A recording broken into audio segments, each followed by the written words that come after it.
عاشور. اتفضل. قصة إمام عاشور.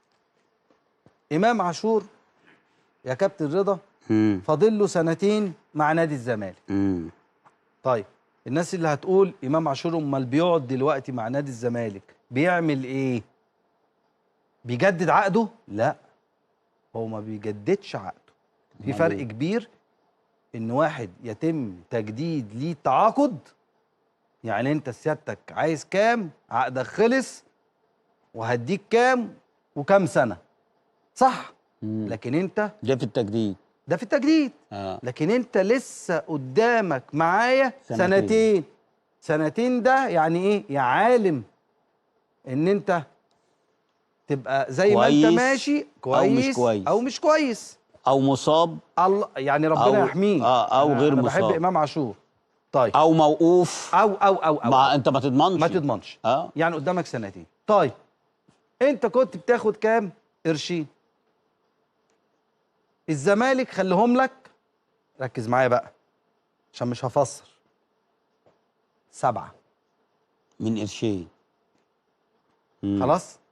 والسنة اللي بعدها ده خلاص، ده انت هتاخد 7 من امتى؟ من دلوقتي. يعني انت بتاخد 2 خليتهم لك 7 في 9 في 10، ما هو سنتين وسنتين يبقوا كام؟ 4. فخليت لك ال4 سنين، هنبتدي من 7 9 12 حسب الجدولة بقى، ربنا يبارك له فيه. ما رضاش. بعد الترقيصة دي قال لك انا عايز كام؟ 15. كده لو يدرع كده. طيب. شايف له شوف طالما كده، ولو وصلوا معاه ال 15 يقول لك انا عايز 17. لا ريح دماغك يا مجلس الاداره. اسمع، الزمالك ما بيقفش على حد، هو امام عاشور ولا اشرف بن شرقي. نحكي القصه وبعد كده قول اللي انت عايزه. ماشي، بس انا برضو عشان ايه؟ عشان الجماهير تهدى بس وما تنفعلش. بس انا عايز اقول لك مثلا هو برضو الخساره في ايه؟ ما هو نادي الزمالك هيعمل ايه؟ هم القرشين زي ما هم، خلاص سنتين، انا عقدي معاك سنتين. أيوة. 4 مليون مثلا، خلاص هم اللي هتاخدهم. خلص عقدك وساعتها بقى ناخد وندي بقى. عايز 20 يعني هم قالوا 7 و9 و10 مثلا. يبقى انت خسرت في السنتين كام؟